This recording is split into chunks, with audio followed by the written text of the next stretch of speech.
Sup guys, Miguel here. Today I'm going to show you how to use Bandlab for beginners. If you are new to the app, then this is the best tutorial for you. So everyone hit that subscribe button and like if you want more. But yeah, let's get into it. Okay, now that we're in Bandlab, I just want to show you all around. When you finally make your account and you're in the website, well, Bandlab is a internet browser based door. You can get it on your phone as well, but I'm only doing a tutorial for the laptop version or the PC version as I like to call it.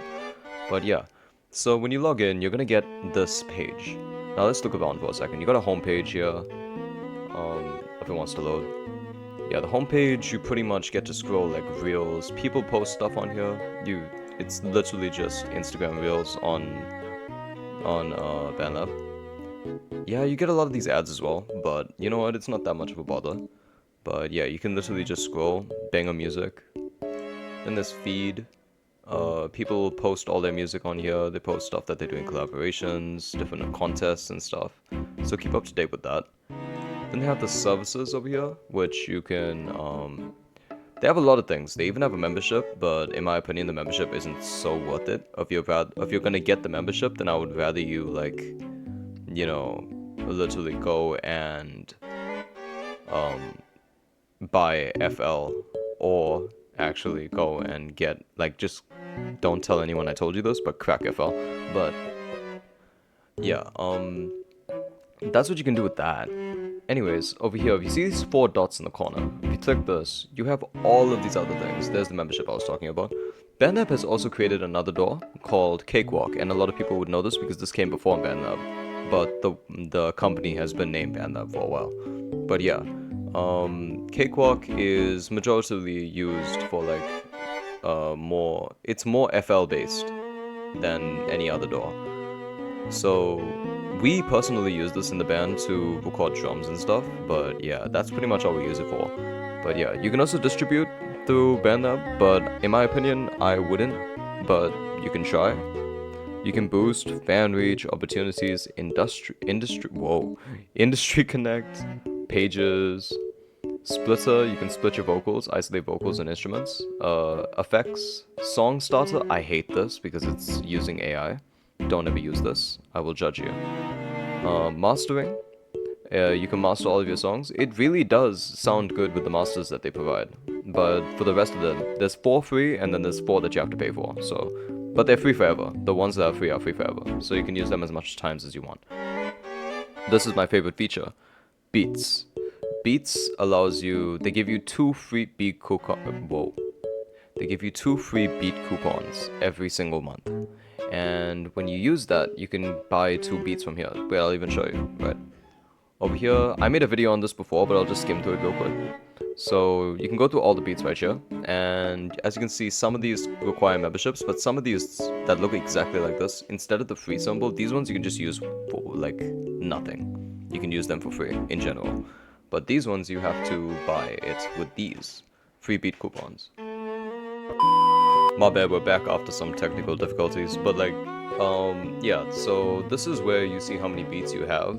As you can see, I only have 1. Also, apparently it's a week, every week. My bad, I'm a little bit stupid. But yeah, that's how that works, right? And after that, you can go to, if you go back here, you go back to your projects. Now, you can press upload and upload a beat straight from here, and then it'll take you straight into a project, but I like the long way, and I'm going to teach you the long way. You press new, and then you wait. Once you're inside of Bandlab, the projects, you will be greeted with this screen, which you can choose which one to start with. So basically, most of the time I like to start with, you know, if I could throw a shoe at my family, I would. Anyways, voice and audio, instruments, drum machine, sampler, guitar, bass. You can plug in a guitar. Yeah, it does work like that. Genuinely, I'm surprised at the lengths that Bandlab can go sometimes. And yes, that may not seem like a thing that you should be that surprised about, but as someone who used to use Veloco when I first started, this was a game changer. But yeah, again, screw these, but yeah, you also have Bandlab sounds. This is just like a whole like library of sounds and beats and samples that you can take from Bandlab. Yeah, and then you can import your audio or MIDI, whatever you want to. I'll just use this free for profit the neighborhood beat that I found, and yeah, it'll let you import it here, right? If it's not gonna lag, right? Okay, there's gonna be some dead space. If you click this and you right click on it, there's a slice button. Then you press that and you press delete. I'll tell you all the keybinds later because keybinds are way good to know.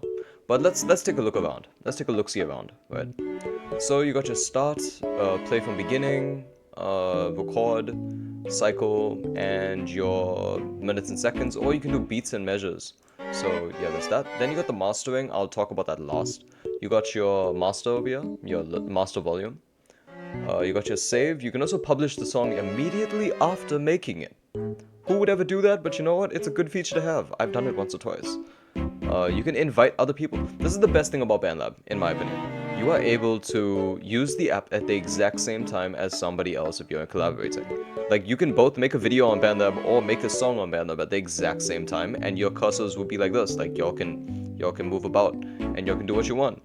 But yeah, I'm pretty sure it's only what you place and what you put down that you're able to edit though.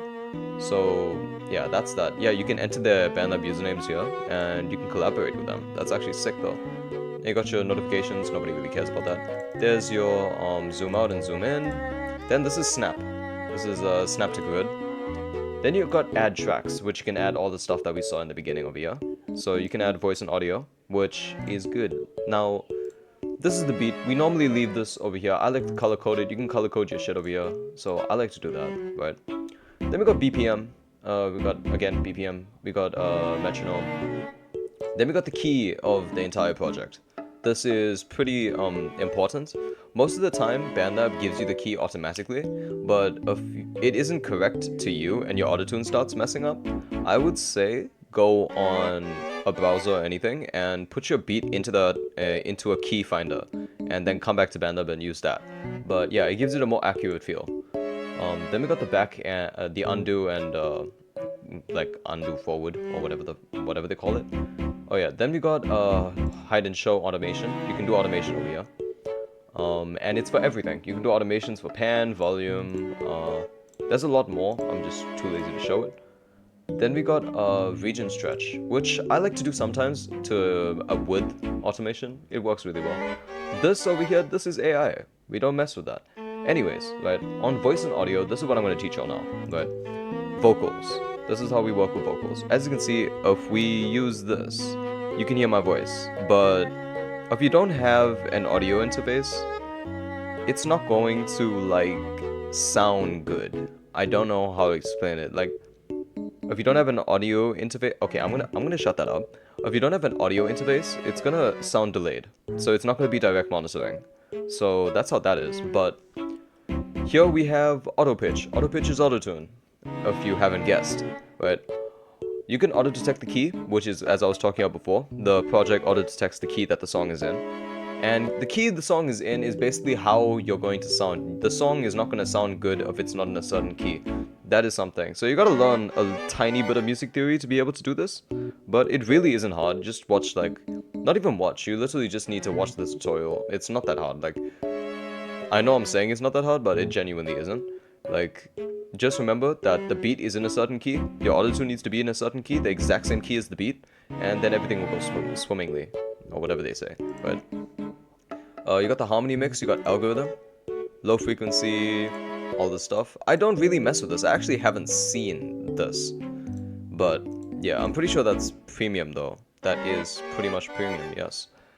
Yeah, so you can add a lot of autotune or very little. So I normally keep my autotune, and keep in mind, the autotune really isn't that like pungent, as I like to call it. This is very pungent. But like right here, I would say it's really not like, it isn't overbearing. I normally keep my autotune like around 55, because this over here does nothing, this does nothing, and then right here is like where it really like shines. So yeah, that's where I normally keep it. On the side here, you got the volumes. Volumes of the entire track. It's basically this right here. It's this right here. But you got, they added again on this side. Then we got pan left or right. So if I put monitoring on here and I pan it right, I'm in your right ear, and then I'm in your left ear. That feels nice, doesn't it? I'm touching you from the inside. No. Oh my god, P. Diddy. Then we got reverb. Reverb, I would imagine you know what this is. I really hope you know what this is. But, yeah, that's reverb. So we put that all the way up if we want it or not. Oh yeah, this is another thing I forgot to show you. Lyrics and notes. This is my favorite feature. I literally type everything here. Like, I will not lie to you. I won't lie. Like, it is amazing. Assistant is really not that helpful for being an assistant, but yeah. This is the beats as I was saying before. So if we go back to here to auto pitch, I've shown you everything I need to here. You got multiple channels over here you can add. So if you want to use a MIDI and you want to use the microphone at the same time, then you can. Then we got effects. Effects is going to be your best friend. This is going to be like your second nature. You're gonna need an effect on your voice. Otherwise, it's not going to sound good. Because it's gonna sound compressed, it's gonna sound drowned, it's gonna sound like very... There's too many P sounds, S sounds. So basically, it's just mixing your vocals. Presets help you a lot. So I have a preset that I use mainly. It's called Lucky. This one, I will show you everything I have in it. I like this preset because I use it for two things. I use it for very grungy vocals, and then I turn it off, and then I use it for very clean vocals. It is a very good thing. So we got studio reverb, we got graphic EQ, we got D-delay, we got EQ3M, we got de-esser, we got noise gate, and we got digicom. If you want, you can steal this as I'm showing it. You can literally steal my preset, trust me. There's no need to hide the source. It is good. So there's that. Then we have the editor, which you can play with the region gain of each singular vocal. But I'll come back to this because we need to lay down vocals to know it. Anyways, okay, now that we're here, we made it quite far. Let me color code this again because I have some crazy like I don't know, organization thing when it comes to music. But so what I like to do is, there's a duplicate option by the way. So I'm doing it and not even telling y'all. Right. So you can rename these, you can group track. That is membership, never mind. You can freeze it. I've never done that, but yeah. You can enable multi-track recording. You know, I didn't know this was a thing until like 2 weeks ago. And I'm so glad that this is a thing. Like, you can just record it on both tracks and then you can change it up instead of copying and pasting, and copying and pasting. C plus V, C plus C. Ooh, it was so annoying, bro. Move up and move down. You can import from disk, so you can import something. Export as audio. You can export this entire, like, track specifically, like this one specifically all the way down the line as a track. And then you can duplicate it and delete it completely. So I like to duplicate it around 3 times, and then I change the last one to one of my other presets. This preset I use, and I use it quite a lot for like a lot of my songs. It's called Highway Lights. This is how it sounds, by the way. Yeah. Yeah, that's how that sounds. I never even showed you how Lucky sounds. Hold on. Yeah. As you can see, it's like very clean, as I like to say. I'm gonna put that a little bit more down, but yeah, that's how that sounds. I don't know if it's like actively allowing y'all to hear what I'm hearing, or like not, but also don't mind OBS. But yeah, I don't know if it's like actively allowing y'all to hear me with these effects on, but like, hopefully it is. So let's actually take a listen to this beat so far. So as I was recording this, I did not realize that y'all could not hear anything that I am doing. But y'all can hear my voice, so I guess that's enough. But like, yeah.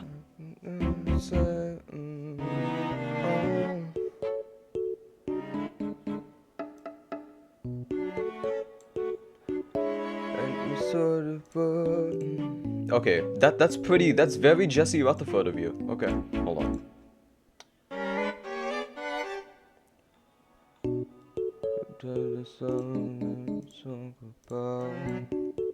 There was nothing else that we could talk about.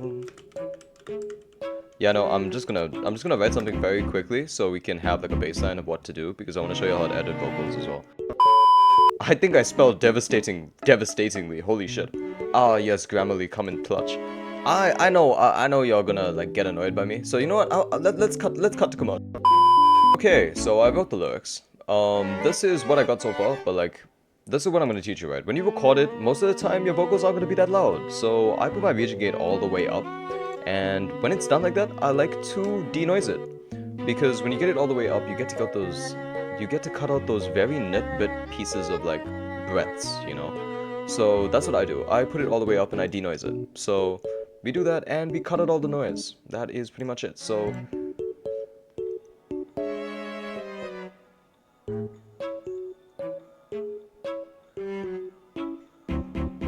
you know what? Actually, I'm gonna put this on this preset. I want to know how it would sound with a lot of reverb. There was nothing that we could have talked about, laying on your couch. Ooh, I can do that. Hold on. Wait. Hold on. Wait. Cut to commercial. Okay, so we're back. I layered these two. That is another thing I wanted to teach y'all. Layers. So basically, when you have two different vocals, this is the very low one. Then we have this one, which is a very high one.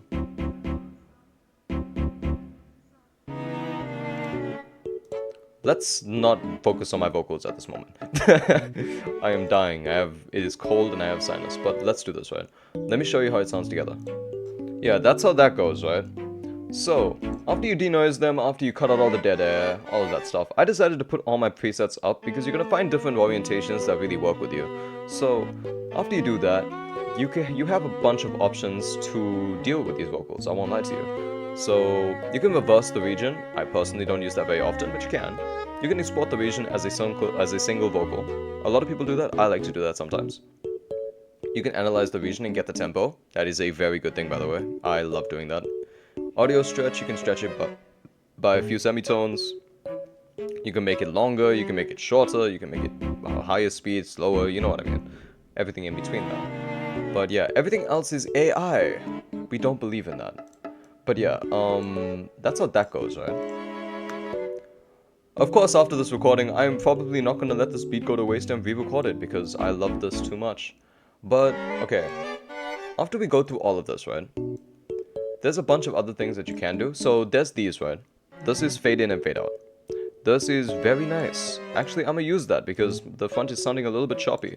So you know there's sometimes when you start a chorus or a verse off with an S sound, a P sound, a T sound, anything with the P, S, S, T, T, those sounds, they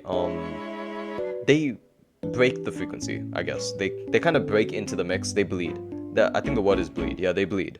So you gotta cut it out sometimes, and that's what I like to do with this when it fades in.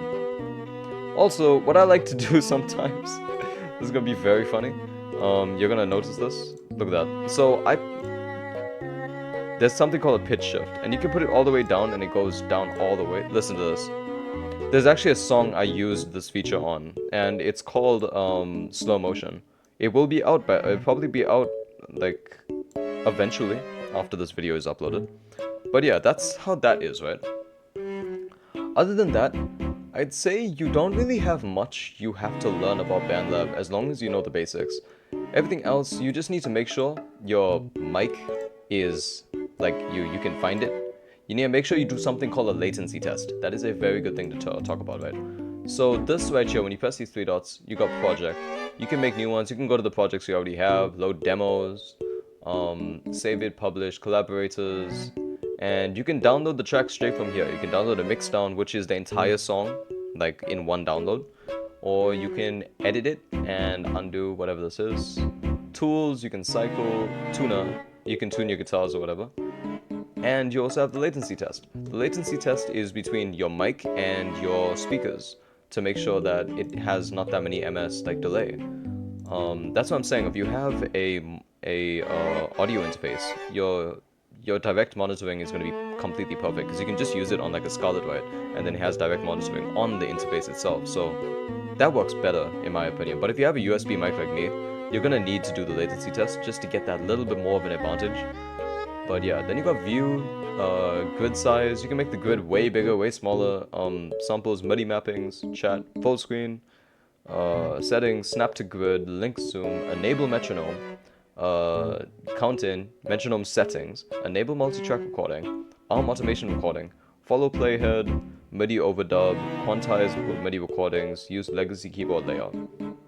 Those are perfect, right? You can use those. Then we got the shortcuts. I think 5 years ago, when this originally dropped, I sat there and read through all of this and decided to learn all of this because, you know, when you want to make a song very fast, sometimes you just don't want to go through all the shortcuts of, you know, pressing this and then pressing delete, pressing this and then copying and pasting, pressing this, denoising, you know, like it just isn't worth it. And when you get to a certain point, it isn't worth it wasting all that time.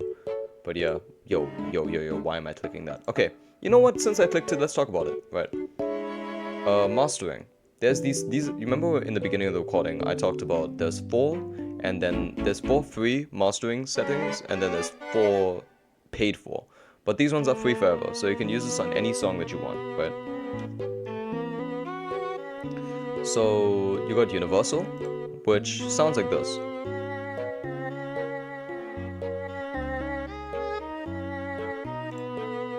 Then we have Fire.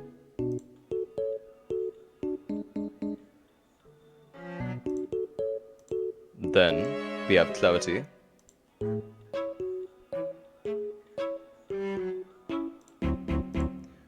And then we got Tape. Tape, in my opinion, is one of my favorites that I like to use.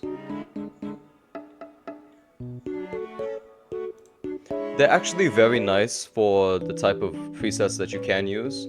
So these ones are all paid for. You don't really need them. In my opinion, they're not that important. Like, they don't really sound that good. These are the best ones, in my opinion. So yeah, I'm discarding that because I'm not going to do it now. But that's how you do this, right? And honestly, if I'm being genuinely honest, the only thing, if you're using like instruments to record, you can use virtual instruments, right here. Or if you don't want to, also if you need a MIDI editor, this is literally FL right here. You got FL right here. But let me show you something else, right? Let me take that out and go over here. Guitar, you put that in, and then you plug in your source. Plug it in over here, choose your source, and then you can use it over here. You can tune your guitar, or you can just plug it in and record with it. I actually learned that fact from my guitarist. But yeah, that's how you use Bandlab in 2026.